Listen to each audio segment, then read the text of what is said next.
Oke, bismillahirrahmanirrahim. Kali ini saya akan menjelaskan tentang menyusun karya tulis sederhana, menyusun rumusan masalah. Aduh, kenapa gini? Oke.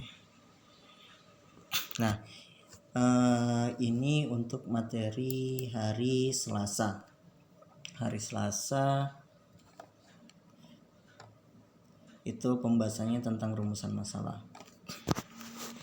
Nah, sebelum kita membuat rumusan masalah itu apa sih? Oke, apa yang dimaksud dengan rumusan masalah? Nah, secara umum rumusan masalah itu adalah rumusan masalah merupakan suatu pertanyaan yang akan dicari jawabannya melalui pengumpulan informasi-informasi yang diamati. Nah, jadi dari sini kita dapat mengambil kesimpulan atau kita dapat menyimpulkan bahwa rumusan masalah itu adalah pertanyaan yang kita susun. Kemudian dari pertanyaan-pertanyaan ini kita akan menjawab dengan cara mencari informasi. Nah, mengumpulkan informasi-informasi yang sudah kita kumpulkan. Itu adalah rumusan masalah. Nah, bagaimana selanjutnya?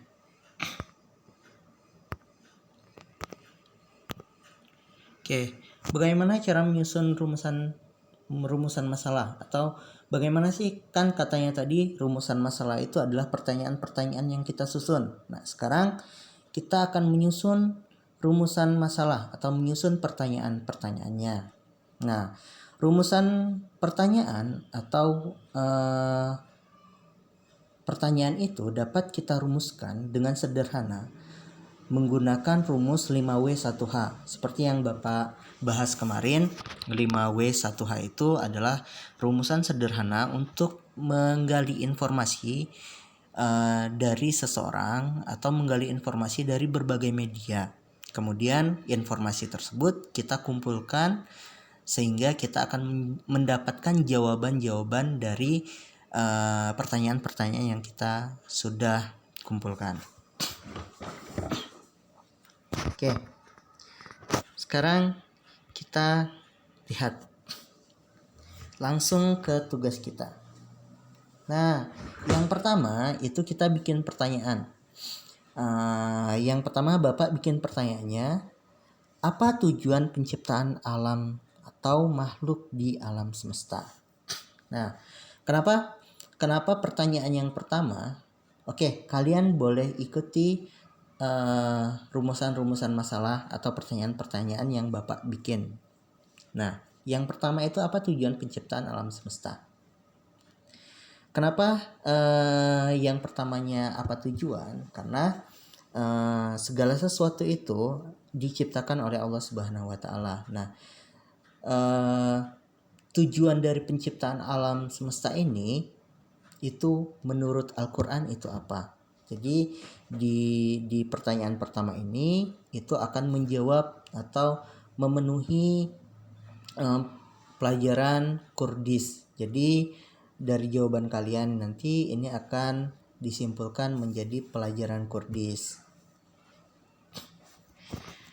Kenapa yang pertama? Yang pertama itu Qurdis? Karena tujuan penciptaan alam semesta menurut Quran atau hadis itu apa. Jadi ada tujuannya penciptaan makhluk atau alam semesta ini. Nanti kalian cari. Kemudian setelah pertanyaan pertama, kemudian kita masuk ke pertanyaan kedua. Pertanyaan kedua itu pertanyaannya, bagaimana siklus hidup makhluk? Itu bisa hewan, tumbuhan, dan manusia di bumi. Jadi nanti kalian jelaskan di paragraf kedua atau di bagian kedua nanti. Jadi bagaimana siklus hidup makhluk hidup di bumi ini, hewan seperti apa, tumbuhan seperti apa, manusia seperti apa, itu diuraikan dan dijelaskan. Ini masuknya ke pelajaran IPA. Jadi ketika kalian sudah menjawab dengan rinci di di pertanyaan kedua itu kalian sudah memenuhi unsur penilaian pelajaran IPA. Nah, kemudian yang ketiga, apa saja makhluk, hewan dan tumbuhan yang halal dan haram untuk dikonsumsi. Nah, yang pertama tadi tujuan penciptaannya sudah dijelaskan. Yang kedua, siklus hidupnya. Nah, dari Allah memberikan pilihan macam-macam jenis-jenis makanan di bumi ini. Nah, di sini Allah pun membatasi kita apa yang boleh kita makan, apa yang tidak boleh kita makan. Di pertanyaan ketiga ini kita menjawab pelajaran fikih tentang hewan seperti apa sih yang boleh kita makan, hewan yang seperti apa yang tidak boleh kita makan, tumbuhan seperti apa yang boleh kita makan, atau makhluk-makhluk hidup seperti apa yang boleh kita makan dan tidak boleh kita makan. Itu tentunya berdasarkan dalil atau berdasarkan hadis, berdasarkan Al-Quran. Misalnya Allah mengharamkan untuk memakan darah, memakan bangkai. Oke, nanti dijelaskan. Itu diurutkan sama kalian. Oke. Nah, yang selanjutnya. Nah, kalau sudah kita tahu ini habluminallahnya, hubungannya dengan Allah, maka kemudian di pertanyaan selanjutnya kita hubungkan dengan hubungan sesama manusia. Nah, cara mengolahnya kita berikan pertanyaan, itu pertanyaan tentang mata pelajaran IPS. Mata pelajaran IPS pertanyaannya bagaimana cara yang tepat untuk memanfaatkan sumber daya alam yang ada di bumi. Nah, pemanfaatan sumber daya alam yang baik dan benar itu seperti apa? Nanti kalian jawab, kalian terangkan itu di pembahasan nanti. Nanti bisa misalnya cara memanfaatkan sumber daya alam di bumi ini dengan cara apa? Sumber daya alam di bumi ini kan ada sumber daya yang tidak dapat diperbarui, ada yang dapat diperbarui. Kemudian sumber daya alam yang dapat diperbarui itu terbagi jadi dua. Nah, cara pemanfaatannya seperti apa agar sumber daya alam ini tidak hanya habis dimanfaatkan oleh kita, tapi nanti akan dapat dimanfaatkan oleh generasi selanjutnya. Itu seperti apa? Kemudian yang selanjutnya, pertanyaan selanjutnya. Nah, ini juga tentang habluminanas. Jadi hubungan kita sesama manusia.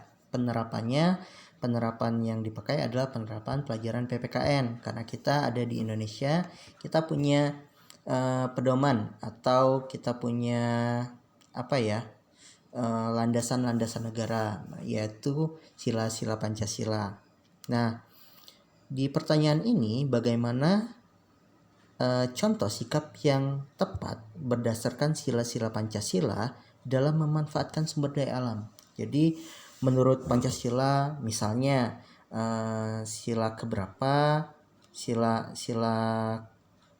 sila ketiga Persatuan Indonesia. Nah, atau sila keempat kerakyatan yang dipimpin oleh hikmat kebijaksanaan dalam permusyawaratan perwakilan, atau sila ke-5 keadilan sosial bagi seluruh rakyat Indonesia. Nah, bagaimana contoh sikap pengamalan Pancasila itu dalam memanfaatkan sumber daya alam? Apakah pengamalan sila ke-5 misalnya keadilan sosial bagi seluruh rakyat Indonesia, apakah sumber daya alam itu hanya dimanfaatkan oleh kita sendiri tanpa memberi dan membagi orang lain, atau seperti apa contoh yang tepat dalam kehidupan sehari-hari juga bisa. Nah, pertanyaan yang terakhir itu akidah akhlak. Kembali lagi hablum minallah. Kita akhlak kita terhadap alam sekitar. Bagaimana kita dapat menerapkan sikap Asmaul Husna As-Salam, Al-Mu'min dan Al-Latif dalam memanfaatkan sumber daya alam. Apakah dengan Asmaul Husna As-Salam itu kita boleh memanfaatkan sumber daya alam sebanyak-banyaknya yang kita mau, atau seperti apa? Atau Al-Latif, Maha Lembut, bagaimana kita menyikapi atau kita memperlakukan hewan. Misalnya kita memotong hewan, kita boleh memotong hewan, tapi hewannya disiksa dulu. Apakah itu boleh? Jadi penerapannya seperti apa? Penerapan sikap As-Salam, Al-Mu'min dan Al-Latif dalam pemanfaatan sumber daya alam di bumi ini.